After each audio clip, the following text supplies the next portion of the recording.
I never expected to find him again. Not like this. Not on a rain-soaked Tuesday evening in some forgotten mountain town where the fog rolls in so thick you can barely see your own hands. But there he was, standing in the doorway of the only inn for 50 miles, shaking water from his dark hair, and when our eyes met, I felt every carefully constructed wall I'd built over the past 3 years start to crumble. "Connor?" His voice was exactly as I remembered it, warm, uncertain, like he wasn't sure if saying my name out loud might make me disappear. "Jake." I couldn't manage more than that. My throat had gone tight. We'd been best friends once, the kind of friendship everyone assumes will last forever. Late-night conversations about everything and nothing. Inside jokes that made us double over laughing while everyone else looked confused. That comfortable silence where you don't need to fill every moment with words because just being together is enough. And then, one night during our last semester of college, everything changed. I'd kissed him, he'd kissed me back, and then, terrified by what it meant, he'd left. Just packed his stuff and transferred schools without a real goodbye. 3 years of silence. 3 years of me trying to convince myself I'd moved on. "I didn't know you'd be here," he said, still standing in the doorway like he was ready to bolt again. "Work conference," I managed. "Up at the resort. You?" "Same. Different company, but same conference." He laughed, but it sounded hollow. "Small world, I guess." The innkeeper, a woman in her 70s with silver hair and knowing eyes, appeared behind the desk. "Gentlemen, I'm so glad you both made it before the storm got worse. The roads are already washing out. You're my last guests for the evening." "I have a reservation," I said, pulling out my phone. "Connor Mitchell." "And I'm Jake Thornton," Jake added. The innkeeper checked her ledger, then looked up with an apologetic smile that didn't quite reach her eyes. It was the kind of smile that said she knew exactly what she was doing. "I'm so sorry, there's been a mix-up with the booking system.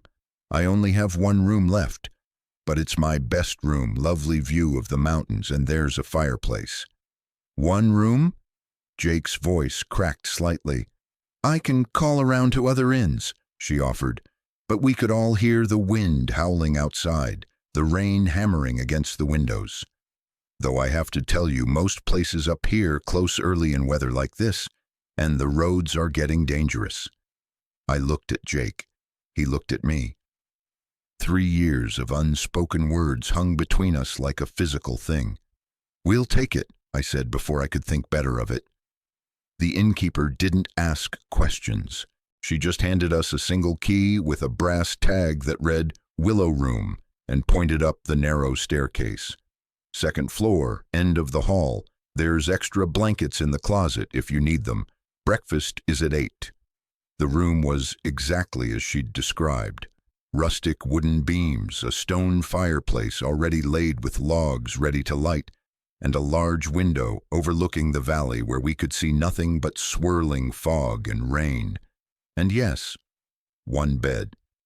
A queen-sized bed with a thick quilt and too many pillows, the kind of bed that dominated the space and made it impossible to ignore. "I can sleep on the floor," Jake said immediately, dropping his bag by the door.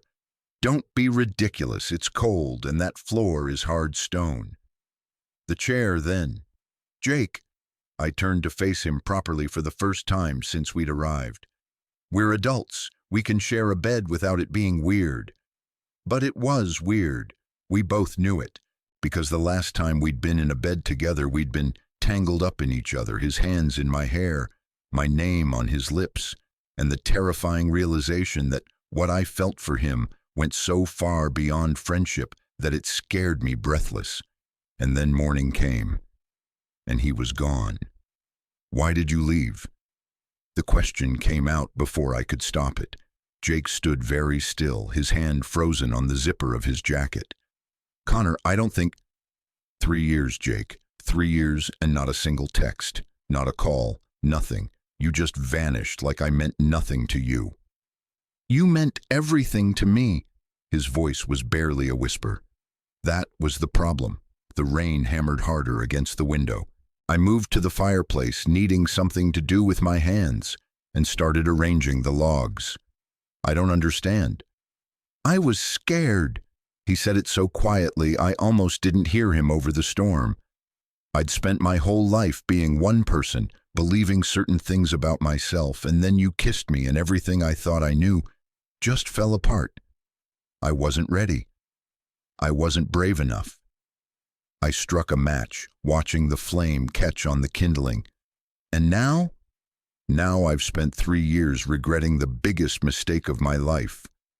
I stood up, turning to face him. He'd moved closer without me realizing, close enough that I could see the water still clinging to his eyelashes, the way his chest rose and fell with each breath. "I tried to find you," he continued. "After about 6 months, I finally worked up the courage. But you'd moved, changed your number. Your social media was all locked down. It was like you'd disappeared. I needed to move on. Everyone kept asking about you, and I couldn't keep explaining that my best friend had just decided I wasn't worth staying in touch with." "God, Connor, it wasn't like that." "Then what was it like, Jake? Because from where I was standing, you kissed me back. You wanted it as much as I did, and then you ran away like I was something to be ashamed of." "I was ashamed." His voice broke. "But not of you. Never of you. I was ashamed of myself for being so afraid, for being such a coward that I threw away the best thing in my life because I couldn't handle the truth about who I was." The fire was crackling now, casting dancing shadows across the walls. Outside, thunder rumbled in the distance. "Who are you now?" I asked. He smiled, sad and small.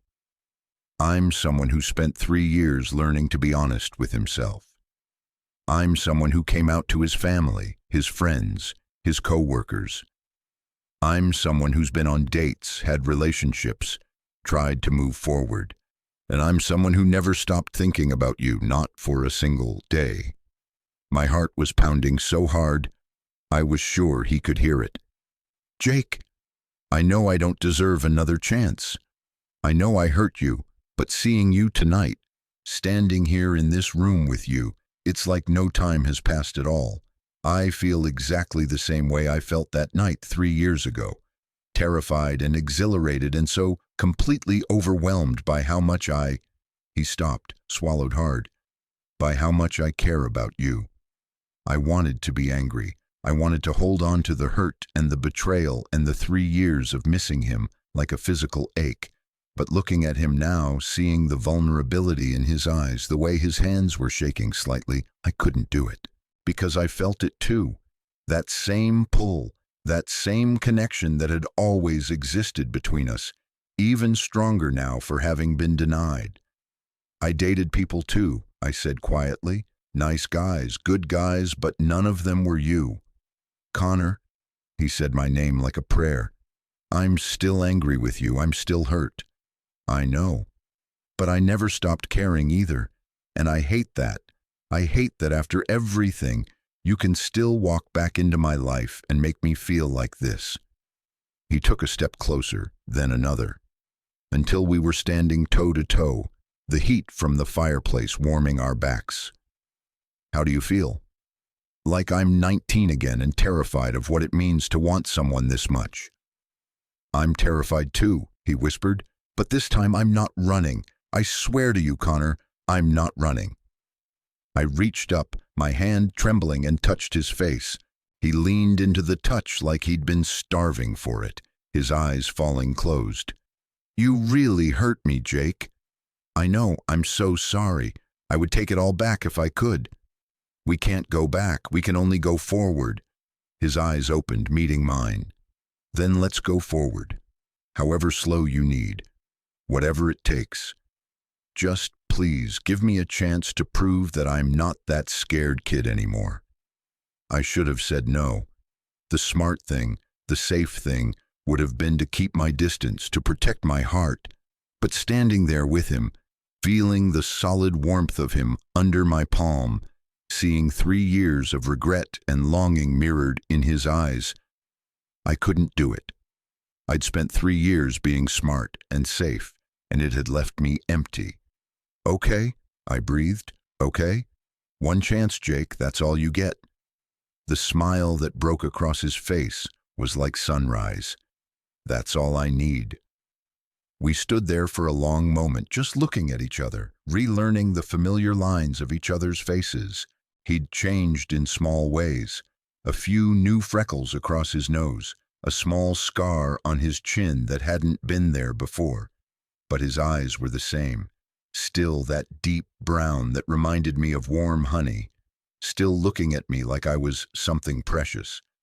We should probably get some sleep, I said finally, acutely aware of the bed behind us. Long day tomorrow. Right, yeah.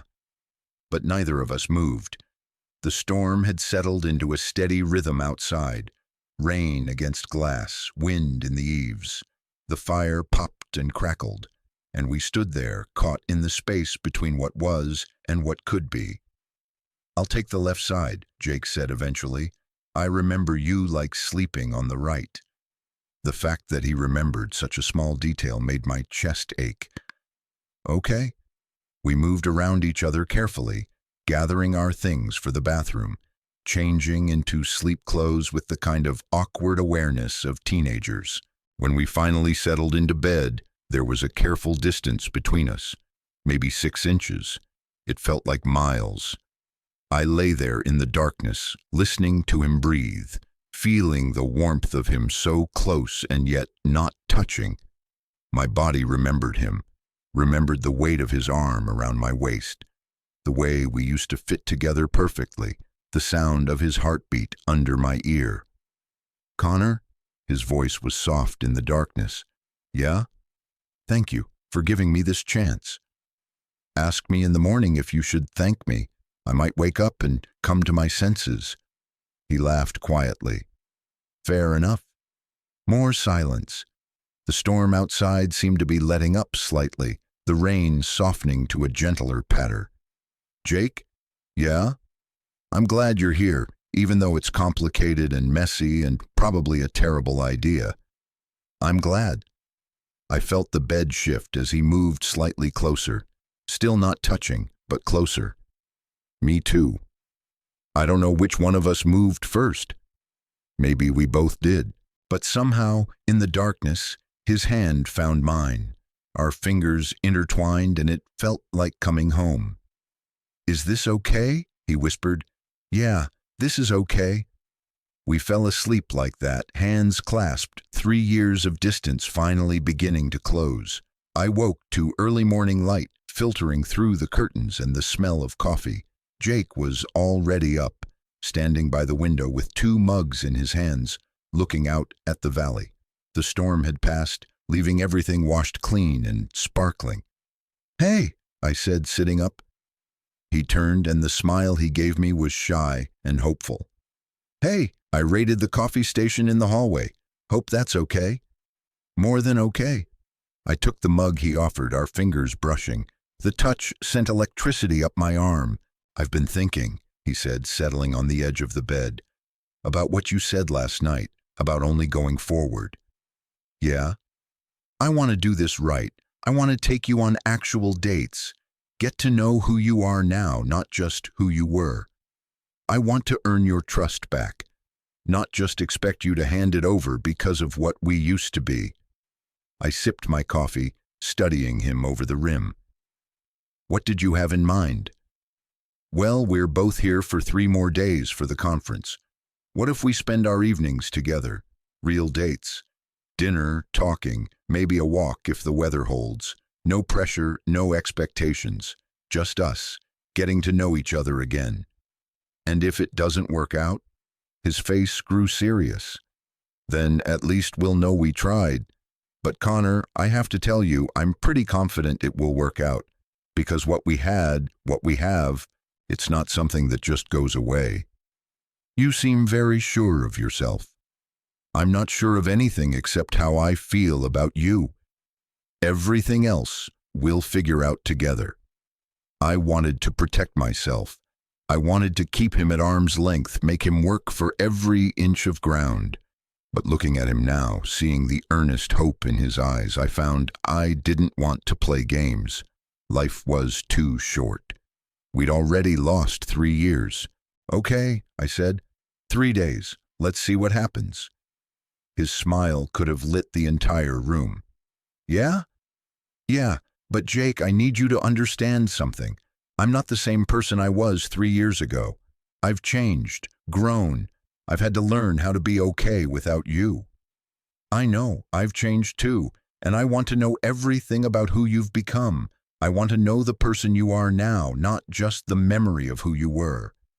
We spent the morning at the conference sitting on opposite sides of the room, but I could feel his eyes on me throughout every presentation. During the lunch break, he appeared at my elbow with a sandwich and a conspiratorial grin. I noticed you always used to pick the turkey and Swiss, he said. Figured some things might not have changed. He was right. Some things hadn't changed. And somehow that made it easier to believe that the important things, the fundamental connection between us, might still be there too. That evening we went to a small restaurant in town. Nothing fancy, just a local place with checkered tablecloths and candles in wine bottles, but sitting across from him, watching the candlelight play across his features, it felt momentous. Tell me about your life, I said. The real stuff, not the highlight reel. So he did. He told me about the panic attack he'd had the night after he left, how he'd spent hours in his car, unable to breathe, finally understanding what he'd thrown away. He told me about the therapy, the hard conversations with his family, the first time he'd nervously told a coworker he was gay and how terrified he'd been. He told me about the relationships that hadn't worked because he kept comparing everyone to me. He told me about the nights he'd almost called, almost reached out, but convinced himself I'd moved on and wouldn't want to hear from him. And I told him my story too, the anger that had eventually faded into sadness, the way I'd thrown myself into work, building a career I was proud of, but that felt hollow without someone to share it with. The dates that went nowhere because my heart wasn't in it. The moment I'd finally accepted that maybe some people only get one great love and I'd had mine too early and lost it too fast. You didn't lose it, Jake said quietly, reaching across the table to take my hand. It's right here. It's always been here. We walked back to the inn slowly, taking the long way through the town. The air was crisp and clean after the storm, and overhead, stars were beginning to appear. Do you remember that night junior year? Jake asked. When we stayed up until sunrise talking about where we wanted to be in 10 years? I remember. You wanted to work in sustainable architecture, change the world, one building at a time. And you wanted to write novels, articles, anything that let you tell stories. We were so idealistic. Did you do it, the writing? I hesitated. Not the way I imagined. I do content strategy now, corporate stuff mostly. It pays well. But is it what you wanted? I don't know anymore. I think maybe I stopped dreaming about what I wanted when you left. It felt safer to just focus on what was practical. He stopped walking, turning to face me. Connor, promise me something. What? Don't let what I did take any more from you. You're an incredible writer. You always were. Don't give that up because I was an idiot. It's been 3 years. Jake, I'm not sure I even know how anymore. Then figure it out. I'll help, whatever you need. Why do you care so much? Because I love you. The words came out simply, honestly, like they'd been waiting 3 years to be said. I've loved you since we were 19 years old, and I never stopped. And people who love each other help each other become who they're meant to be. I couldn't breathe. Jake, you don't have to say it back. I just needed you to know. Whatever happens with us, whether we make this work or not, I need you to know that you are loved. You are so deeply, completely loved. I kissed him. Right there on the sidewalk, under the stars. in a town where nobody knew us. I kissed him like I was 19 again and fearless, like the last 3 years hadn't happened, like we had all the time in the world. He kissed me back like he was making up for every kiss we'd missed, every moment we'd lost. When we finally pulled apart, we were both breathing hard, and he was looking at me with such wonder that I had to smile. "I love you too," I said. "I tried not to. God, I tried so hard, but I do." "Yeah? Yeah, you're still the most frustrating, complicated, wonderful person I've ever known."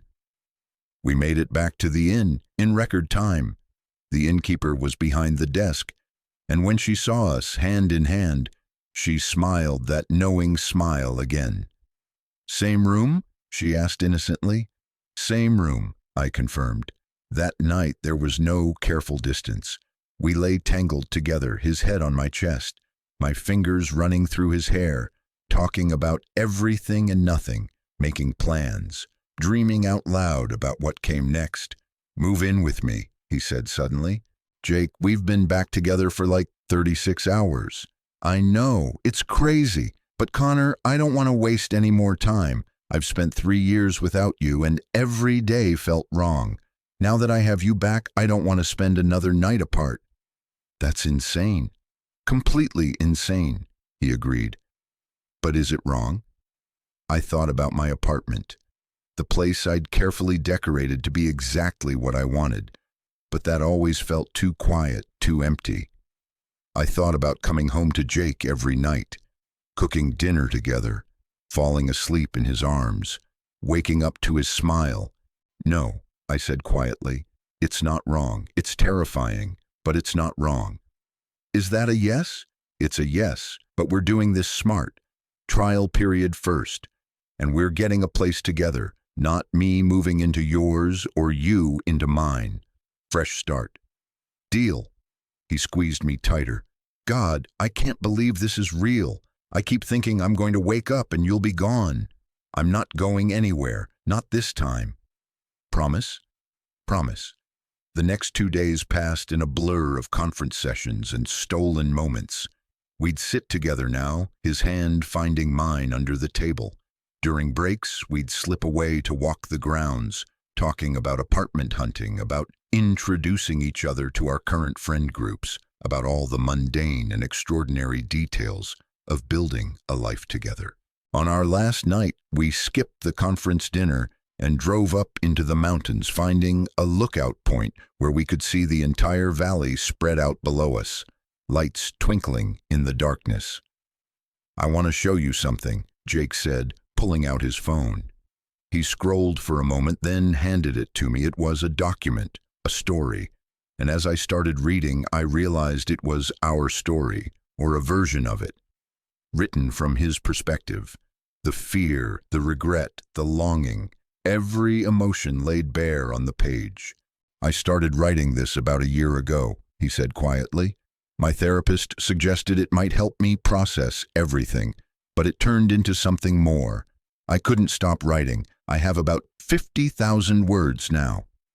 "Jake, this is incredible. Have you shown it to anyone?" "Just you. You should publish this. People need to read this." "Maybe, but I didn't write it to publish it.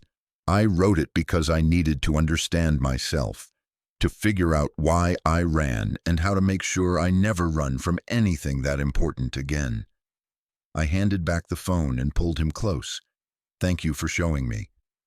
Thank you for reading it. Thank you for giving me another chance.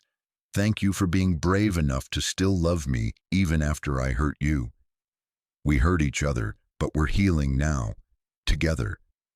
We sat there until the stars came out, making promises to each other, promises to communicate, to be honest, to face our fears instead of running from them, promises to build something real and lasting. The innkeeper was waiting when we checked out the next morning. "Did you boys enjoy your stay?" "More than you know," Jake said, and I could hear the smile in his voice. She winked at us. "Sometimes the universe knows what it's doing, even when we think it's making mistakes. That room mix-up wasn't really a mix-up, you know. I could see it in your faces when you walked in. two people who needed to find their way back to each other. "You're a meddler," I said, but I was grinning, guilty as charged. "But it worked, didn't it?" "Yeah," Jake said, slipping his arm around my waist. "It worked."